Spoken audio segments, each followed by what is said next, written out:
Continental Soldier Paid $2 for woman with sack on her head at auction. Marries her when she says her name. Pennsylvania Territory. Autumn of 1783. A dust-worn trading post along the great Indian warpath. The scent of wood smoke, horse sweat, and tobacco hangs thick in the air. Around the makeshift auction stage, nothing more than planks nailed to wagon crates. A crowd of men gathers.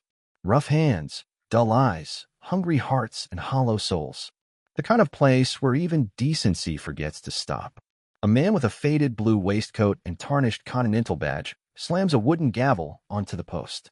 "All right, last one for the day," he bellows. "She ain't got no name. Ain't shown her face. Sack over the head since Virginia. Says she can work. Says she'll obey. Starting bid, $2. Who's brave or drunk enough to marry the mystery?" Laughter breaks like a whip. "Maybe she's a witch under that thing," one man shouts. "Or a pox victim," says another. "Might as well marry the damn sack." A few men spit into the dirt and turn away. Others stay to watch, nudging each other, waiting for someone foolish enough to raise a hand. On the wooden platform, she stands still, barefoot, dusty, her hands bound in front with fraying hemp rope. The burlap sack over her head is stained, too large, tied tight at the neck. Only her breathing betrays her fear. It comes quick, shallow, controlled, but barely. Her fingers twitch, clench, release. She's no good to anyone if she won't even speak, the auctioneer grumbles. No one steps forward. Not for a long minute. Then the crowd parts like water. From the back, a tall figure walks forward. Broad shoulders beneath a worn Continental Army coat, the blue fabric faded but unmistakable. A face shaded by the brim of a black tricorn hat, weathered but clean. His boots are heavy with mud, his shirt patched with careful stitches, and his musket slung across his back. A man who has lived more with war than peace. $2, he says. Silence falls like snow. The auctioneer squints. "You sure, mister? I said what I said." His voice is low. Not angry, not eager, just certain. A few men snicker. Must be desperate. The auctioneer clears his throat, nervous now.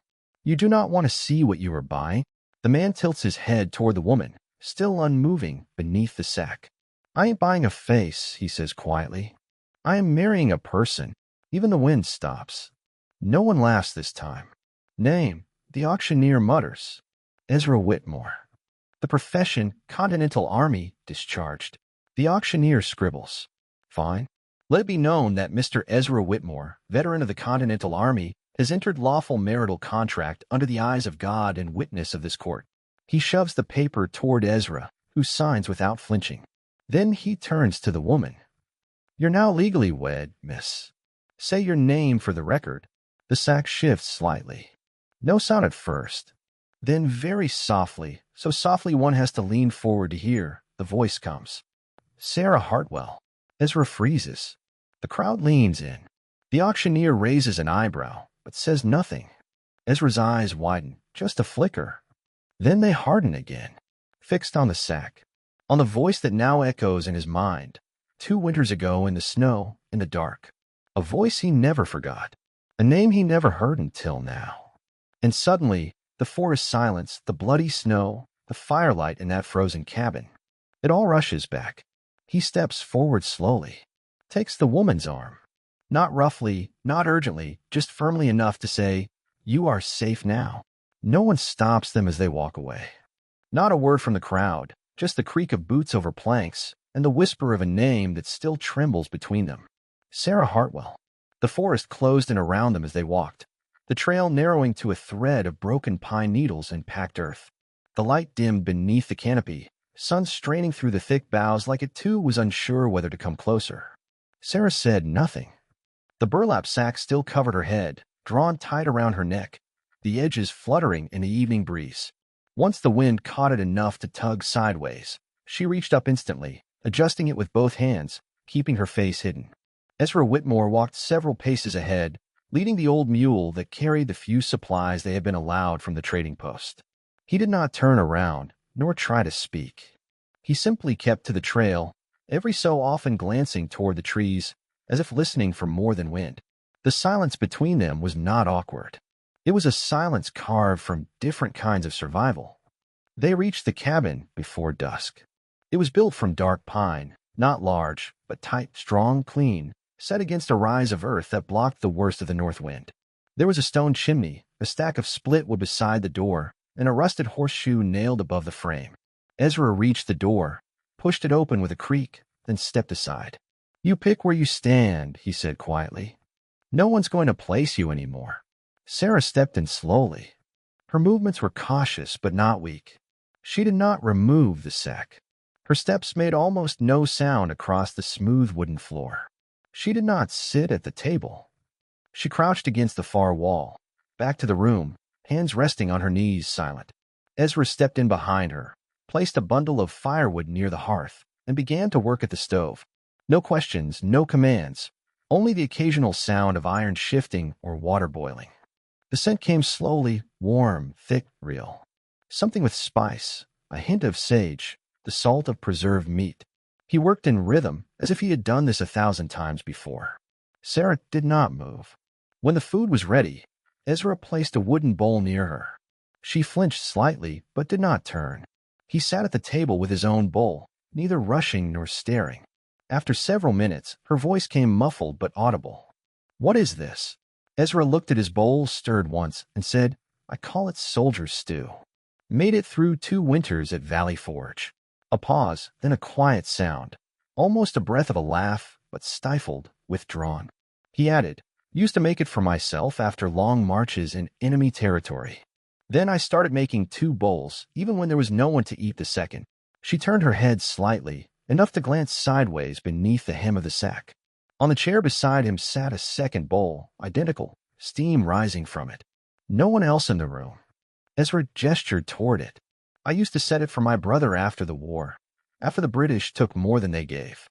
Just a way to say I came home alive again." He paused. "Now I set it for you and for him." The silence held. The fire crackled. Sarah reached for her bowl slowly.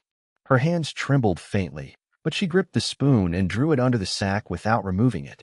She ate in silence, every bite small, careful, but she finished it. That night, while Ezra washed the bowls in a tin basin near the stove, Sarah remained by the wall, her knees drawn up, arms wrapped around them, watching, not speaking. But for the first time since he met her, she was not shaking. That night, after the fire had died down to a steady glow, and the last remnants of supper had been cleaned from the bowls, Ezra sat alone before the hearth. He had not lit a lantern. He did not need it.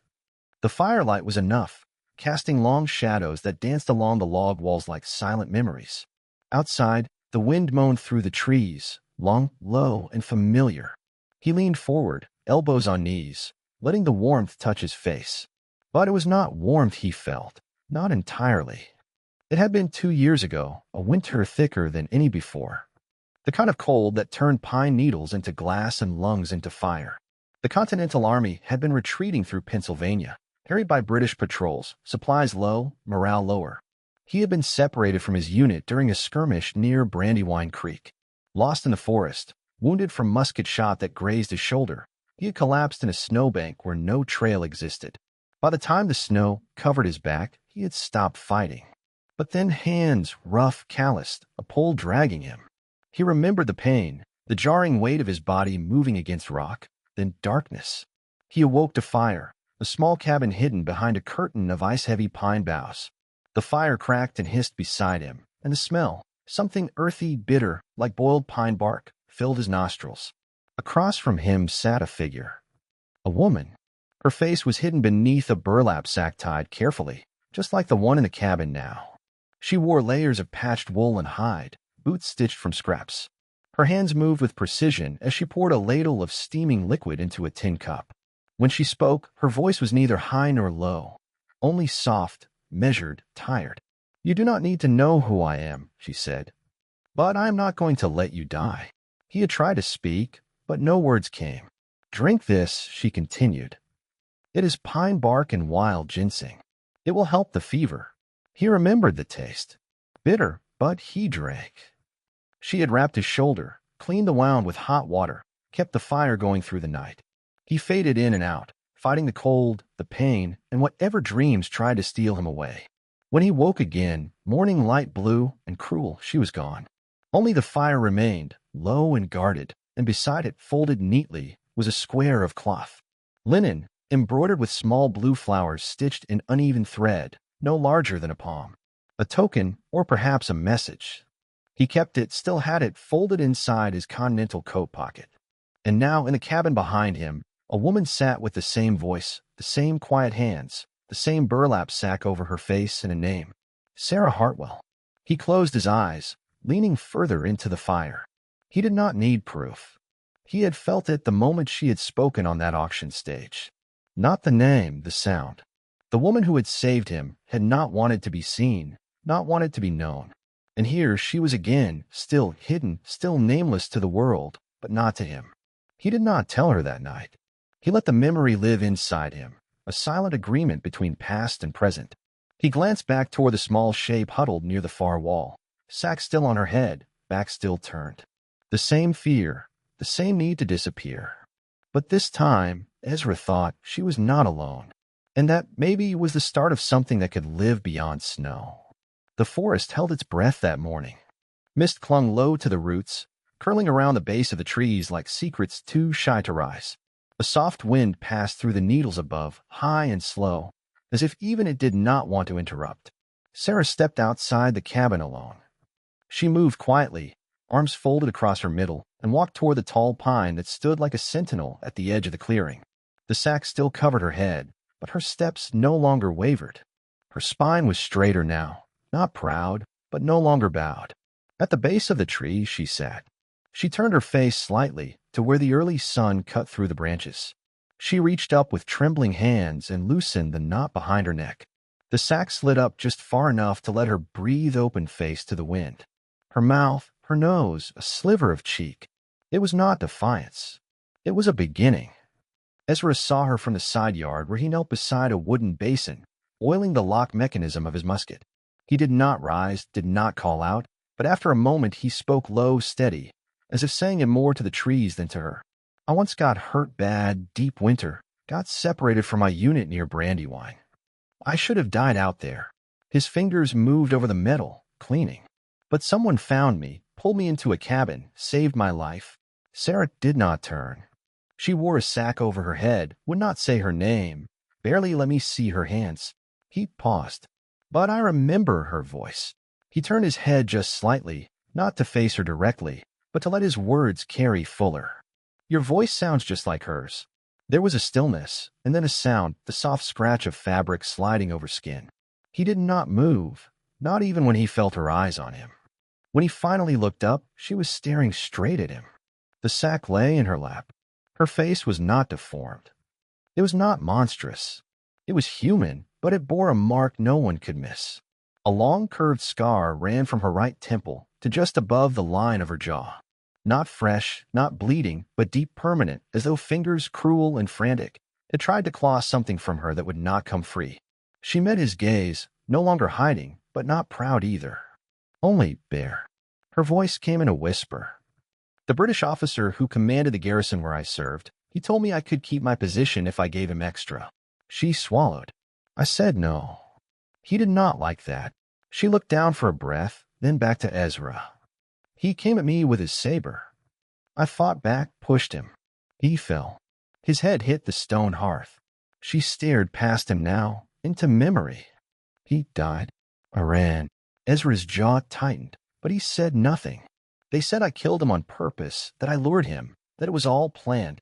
Her voice wavered. There were no witnesses. No one believed a servant girl over a dead officer. She looked at her own hands. They called me a murderess, a temptress, a traitor to the crown. Ezra stood, wiping his hands on a cloth. Sarah went on, her tone low and even. They sold me off to pay his debts, passed me along from one hand to another like livestock. They covered my face to make it easier, to make me nothing. She looked at the sack in her lap.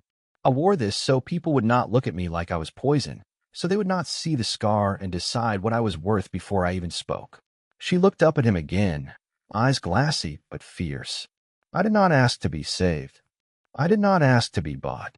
But I am tired of hiding. Ezra did not step forward. He did not touch her. He only nodded. "Thank you," he said, "for telling me." His voice was steady, warm, real. "You did not have to, but you did." She blinked hard, but no tears fell. Only breath. And in that breath, something shifted. For the first time since she arrived, she was not a shadow. She was a woman with a name, a story, and a face. And Ezra had seen all three and turned away from none. The sun crept slowly through the forest the next morning, its light golden and tentative, spilling through the narrow window above the table. Dust motes spun lazily in the beam like tiny spirits dancing between the wood-grain walls, blessing the quiet. Inside the cabin, the air was still, not with fear, not anymore, but with a hush of understanding, like breath held in space after something fragile has been shared and carefully received. Sarah had barely spoken since the day before, but she had not reached for the sack. She no longer pulled it over her head before sleeping, no longer kept it folded at the foot of her cot like a shield waiting for battle. Her hair, untied and tangled from sleep, lay quietly against her shoulders as she rose from the cot. Her steps remained cautious, her posture guarded, but something in her presence had shifted. Something small, like the ground thawing beneath snow. She blinked at the light pouring through the window and moved toward the table, expecting the usual, a tin of coffee, the wooden bowl she washed nightly, the leftover spoon. Instead, she stopped short. There was something new waiting for her. A small mirror. It stood upright, silver-framed, aged at the edges, but polished to clarity. It leaned against a smooth wedge of pine, angled perfectly to catch the light of the rising sun, so that it would illuminate, not expose. Beside it lay a scarf, deep blue silk, faded slightly in parts, but soft and carefully folded, like it had been treasured once. Maybe still was. There was no note, no gesture pointing toward it, just the mirror and the scarf placed there as if they had always belonged to that table, and as if she had always been meant to find them. Sarah stared at the objects for a long time. She did not move. Not at first. The fire in the stove had gone low, and only the crackling of old pine and the occasional creak of the beams overhead filled the room. Outside, the forest began to stir, the rustle of a jay in the branches, the slow drip of dew from the eaves. She approached the table slowly, as if afraid the mirror might reflect something she could not bear. But when she reached it, she looked. What she saw was not new. She had felt her face 100 times since the day her world cracked open. She knew the ridges of the scar, the path it carved down her cheek like a brand that never asked permission. Her hand lifted. She touched the mark lightly, the way one might touch a name etched into stone. Familiar, inevitable. But this time under the sun through clean glass, she did not flinch. The scar was still there. It always would be. But so was the woman behind it. Her gaze lingered, then shifted to the scarf. She lifted it with both hands. It slipped through her fingers like river water. Cool, gentle kind. There was care stitched into its every fiber. She brought it to her head, not to hide the scar, but to shape what others would see, to soften the outline, to take control of her own image, not out of shame, but of choice. The scarf settled into place like it belonged there. In the mirror, a new figure emerged. Not the hunted girl from the auction. Not the ghost from the snowstorm. But a woman, upright, still carrying what she had lived through, but no longer buried by it. Behind her came a sound. Soft boots on plank wood. She did not turn. She did not need to. Ezra stood in the doorway, one shoulder leaning against the frame. He had entered without a word, as was his way. But the look on his face was not one of caution or surprise. It was quiet reverence.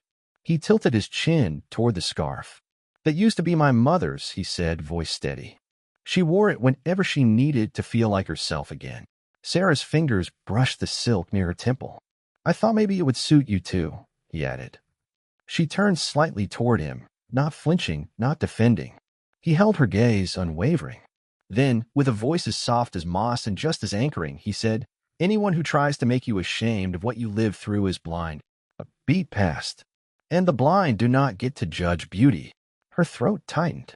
The tears came slow, but they came. Not sharp, not desperate, but warm, cleansing. She looked at herself again. Then gently, she reached out and laid her palm flat against the mirror, meeting her reflection halfway. And for the first time in a very long time, Sarah Hartwell let herself be seen. The piece they had carved in the woods did not last unchallenged. It never did, not in these parts. Trouble came on horseback, riding alone beneath a sky bruised with stormlight. The man was lean, long-legged, his continental coat torn from trail wind and hard miles. His eyes, gray, sharp, merciless, cut through the trading post crowd like a blade through ripe hide. He called himself Sergeant Hayes, and Hayes was no ordinary soldier. He was a provost marshal, the kind who could read tracts like scripture and smell secrets under oath. Rumor had drifted from the southern colonies. A girl with a scar, hiding in the hills, face once covered, now showing. Someone whispered she had British blood on her hands and a Continental veteran for a shield. Hayes listened, and then he rode. By the time he reached the logging camp near North Ridge, he was asking too many questions. He posed as a recruiting officer, claimed he was seeking veterans for the new Continental Congress, said he heard tell of a man named Whitmore who lived deep in the woods. Ezra met him by chance near the mill. One look and he knew, not by the words. Hayes was polite, measured, but the way he scanned the tree line, the stillness in his stance, it was the stillness of a snake just before the strike. Later that evening, Ezra returned to the cabin. His face was colder than the wind. "He is hunting you," he said simply. Sarah did not speak at first. She stood by the stove, stirring soup that had gone thin with memory. Her eyes were steady but far away. Then, without a word, she crossed the room, opened the wooden chest at the foot of the cot, and pulled out the old burlap sack folded neatly, untouched since the morning she had shed it. She held it in her hands for a long time. "I will wear it again," she said quietly. "One more time."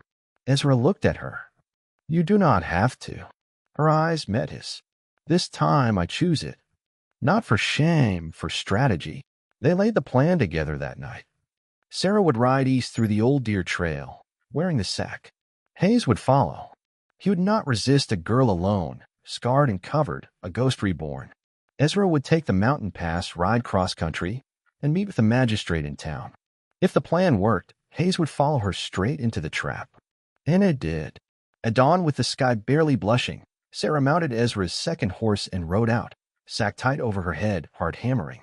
She did not tremble this time. She looked forward. By sundown, Hayes had taken the bait. He followed her deep into the eastern rocks, where Ezra waited with a magistrate and 2 men from the Ridge Patrol. Hayes drew first, but not fast enough. He was disarmed, bound, and thrown over the back of his own horse, charged with unlawful pursuit, attempted assault, and intent to kidnap. Sarah watched it all from the hilltop, her form still hidden beneath the sack. Only once Hayes was gone did she ride down. When she reached Ezra, he stepped forward to help her down from the horse. She let him. Then, slowly, she reached up and untied the knot at the base of her neck. The sack slipped free. She folded it once, twice, then held it in both hands, staring at the fabric. Ezra watched her, unsure of what she would do. She looked up at him, her expression quiet, but no longer afraid. "It saved me one last time," she said. "Not because it hid me, but because I used it." He nodded. "Then what will you do with it now?" She looked at the trees, at the fading trail, at the world she had once moved through like a shadow. She folded the sack one more time and tucked it beneath her arm. "I will keep it," she said softly. "Not as a cage, but as proof." Ezra raised an eyebrow. "Proof of what?" She smiled. "That even what was once my prison can become my shield, if I choose it to be." And for the first time, there was light in her voice. Not the light of laughter, but the light of a woman who had lived through the dark and now could name it. It was mid-afternoon when the knock came. A slow, uncertain tapping. Not the kind of knock that demanded, but the kind that asked permission. Ezra opened the cabin door to find a woman standing on the porch. Her dress was worn, travel-stained, and her boots carried the red dust of long roads. Her skin was dark, her posture straight, her eyes cautious but kind. She held her hat in both hands.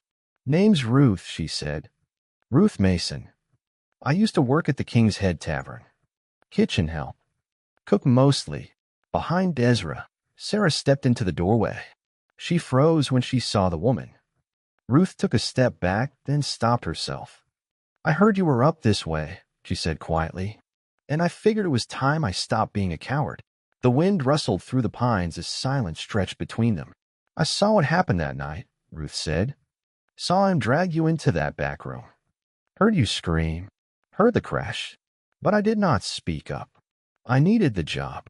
I needed to eat. Sarah's fingers tightened against the doorframe. I'm not proud of that, Ruth continued.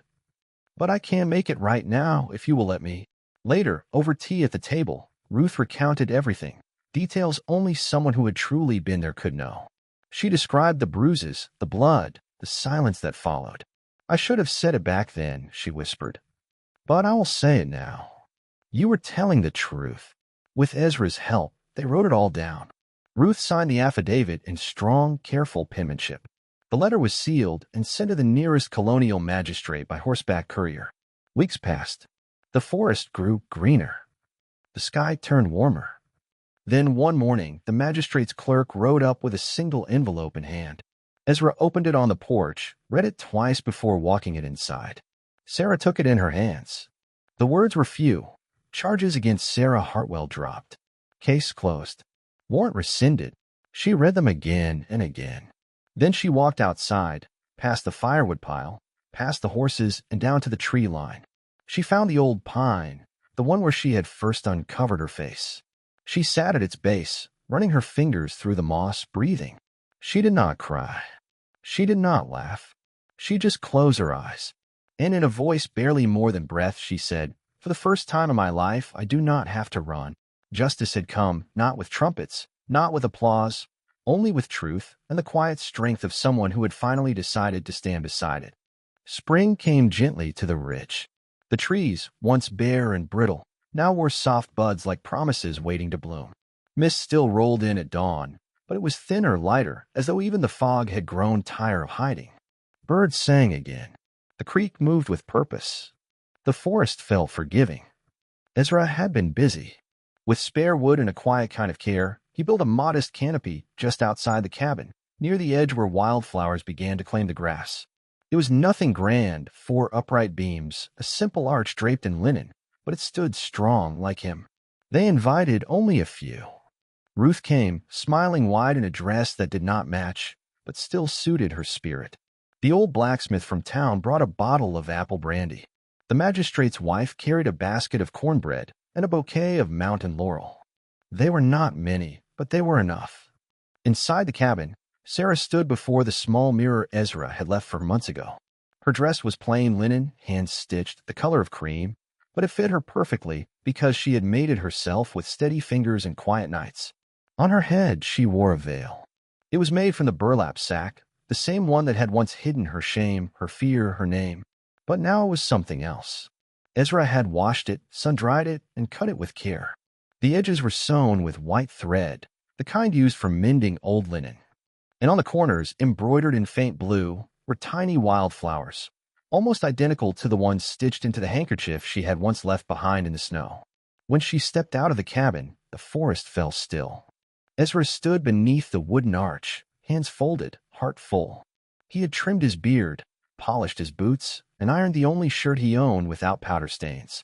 But none of that mattered when he saw her. She moved slowly, like the earth had finally given her permission to be seen. And she was beautiful, not because the veil covered the scar, but because she had chosen to wear it again on her terms. As she reached him, Ezra took her hands. His voice was low, but every word was steady. "No matter what covered your face," he said, "you were always the woman I chose from the start." He paused, looking into her eyes. "And now you are the woman I vow to stand beside to the end." Sarah smiled, not with the caution of someone who had been hurt, but with the peace of someone who had finally healed. "And I vow the same," she whispered. There was no minister, no vows read from books, just them and the trees and the people who mattered most. And when they kissed, soft and sure, the wind picked up just enough to rustle the linen overhead. A few drops of rain fell, light as breath. Ruth leaned close to the blacksmith and said, "Never thought I'd see a burlap sack turn into a wedding veil." Then, after a beat, she added, "Never thought it could be so damn beautiful." The blacksmith chuckled. "Ain't the sack," he said. "It's what she turned it into." Later that evening, as the fire crackled and laughter mingled with birdsong, Sarah sat beside Ezra on the porch. The veil lay folded in her lap. She ran her fingers across the embroidered edge. "Funny," she said. "This thing used to mean everything I feared." He looked over. "And now?" She smiled. "Now it means everything I chose." Ezra nodded. He reached over, lacing his fingers through hers. They sat that way until the stars came out. And the forests, once their prison, now held them like home. And so, beneath the towering pines in a vale once born of shame, Sarah Hartwell and Ezra Whitmore found what so many had lost on the frontier: peace, not in forgetting the past, but in reclaiming it. Their love did not erase the pain, the scars, or the silence, but it turned what once bound them into something that could bless them. Because sometimes in the Revolutionary era, survival was not just about holding on. It was about choosing what to hold on to. If this story stirred your soul, if it reminded you that even in the birth pangs of our nation, love could bloom like mountain laurel in spring, then you found your home. Subscribe to Colonial Hearts for more tales of forbidden romance, quiet courage, and love that defies crown and committee alike. From musket smoke to whispered promises, every story is crafted to linger in your heart long after the final word. Where revolution rages but hearts find peace. Subscribe now and never miss a heartbeat from America's founding fires.